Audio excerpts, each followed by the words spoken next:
Welcome back, everyone. We're going to be solving LeetCode 1992, find all groups of farmland. So we're given a zero-indexed m by n binary matrix called land, where 0 represents a hectare of forested land and a 1 represents a hectare of farmland.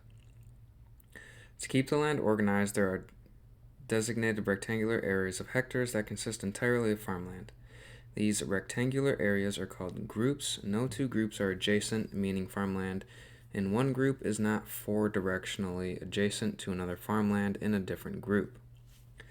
Land can be represented by a coordinate system where the top left corner of land is 0, 0, and the bottom right corner is m-1, n-1. We need to find the coordinates of the top left and bottom right corner of each group of farmland, and a group of farmland with the top left corner at R1C1 and the bottom right corner at R2C2 is represented by a 4-length array of R1C1, R2C2. They want us to return a 2D array containing the 4-length arrays described above for each group of farmland in the land matrix. If there are no groups of farmland, we can just return an empty array. Okay, so that was a lot to digest. Let's take a look at example 1, right? They give us this grid here, and we can see that there are two groups of farmland. The first group being this singular group here in the top left corner, and then this group of 4 ones in the bottom right corner. So what we want to do is we want to iterate through our grid, and whenever we run into a 1, right, we're going to start a breadth first search. And when we finish our breadth first search, we are going to take the first coordinate that we came across, which in this case would be 0, 0, and then we're going to take the last coordinate we came across in our breadth first search. In this case, for the top left corner, it's still going to be 0, 0. We're going to take those row column pairs and then append them to an array, and then take that array and append it to a resulting output array. So if we take a look at this group here, right, we'd get this row column pair of 1, 1, right, add it to our array. We'd add all these other ones, but this would be the last one that we add to our array. Then we would just take the row column pair 1, 1 and the row column pair of 2, 2, add it to our output array, and just return. So like I said, we're going to run breadth first search, so we'll say from collections import the DQ. We are going to set up a queue to be that DQ, and we will also have a visited set and a resulting output. Okay, now we need to iterate through every row column pair within our grid, so we'll say for row in range length of land and for column in range length of land 0.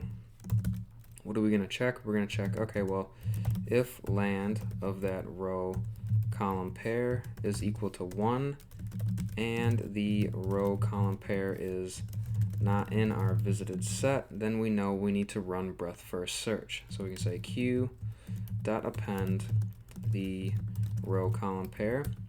We're also going to initialize a farm object equal to an empty array, right? So whenever we run breadth first search, we're going to take all these row column pairs that are 1s, add them onto our queue, and continue our breadth first. Okay, now we can run our breadth first, so we'll say while the length of our queue is not equal to 0, we are going to grab the row column pair with queue.pop left. The first thing we're going to do is add that pair to our visited set. So we will say visited.add the row column pair, and we will also add that row column pair to our farm object. So we'll say farm.append the row column pair. Now we need to check all of the adjacent squares. So we need to if we're at the top left corner here, we need to check the square here, so down 1 row but in the same column. We also need to check if there is a row above us in the same column, and we need to check in the same row 1 column to the right and 1 column to the left. So we can do that by saying, okay, well, if row is greater than or equal to 0 and less than the length of our land. Actually, this should be row plus 1, right? We need to check the adjacent squares, not the current ones. And the same thing for our column. So our column has to be greater than or equal to 0 and less than the length of our land, 0. We also need to check and make sure that this square is a 1. So we'll say and land of row plus 1 column is equal to 1. We also want to check and see if this row column pair is within our visited set. So we'll say and row plus 1 column in visited. This should be not in visited and not in visited. Okay, what do we want to do? This is saying, okay, well, the current square that we're at, it is within our matrix. It's in bounds, right? It's not off of our grid, and it is a 1, and we have not come across the square before. So what should we do? Well, we need to append that row column pair to our queue, and we should add that row column pair to our visited set. So we'll say visited.add row plus 1 column. Now we need to do the same thing for the previous row, the next column, and the previous column. So we're going to do this 3 more times. So we'll copy this, paste this here, and we will grab all these and turn them to minuses so we can check the previous row. Now we want to check the next column, so let's grab all of this. We will delete that, and now we want to add plus 1 to all of the C's. So say C, C. All right, now that's going to check the current row at the next column. So we'll copy this, and now we need to check the previous column at the current row. So we will get all these and turn them to minuses. Okay, after we have finished checking all of our adjacent squares, appending them to our queues, appending them to our farmlands, right? We've exited this while loop. That means we have finished our breadth first search. So what should we do? That means this farm object is full of all of the row column pairs that have a 1. So it's a group of farmland. We have a group of farmland. What do we need to do? We need to take, well, first we need to check, is this group of farmland, is it of length 1? So we'll say if the length of farm is equal to 1. If it is, that means we're just going to append the row column pair to our resulting output array 4 times. So we'll say res.append the row column pair farm 0, 0, farm 0, 1, and do 0, 0 again, 0, 0, and farm 0, 1. Right, that's for the case if we only have a single square as our group of land. Now, if we have more than a single square, right, we're guaranteed that it's going to be, if we take a look at the constraints, the groups of farmland are rectangular in shape.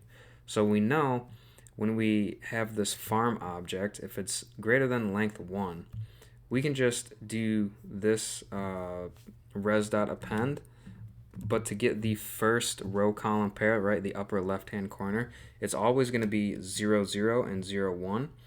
Then all we have to do is grab the bottom right corner of our land, and that is always going to be the very last row column pair we add on to our farm array. So how do we get the very last item? Well, we can just say farm of -1 and the first element 0, and farm -1 of 1 to grab that second element, and that'll give us our row column pair for every group of land that is not 1. So after this, after we exit all this, we've done all this work, we've finished the breadth first search, and we've appended everything to our output array, we can just return the resulting output array. So let's run this.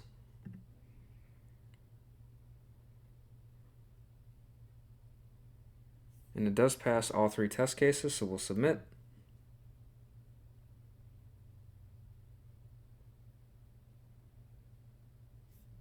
Perfect, it does run. So, time and space complexity for this problem is going to be for both time and space. It's going to be R times C, right, where we are traversing every row and column within our grid, or our land array. All right, that'll do it for LeetCode 1992.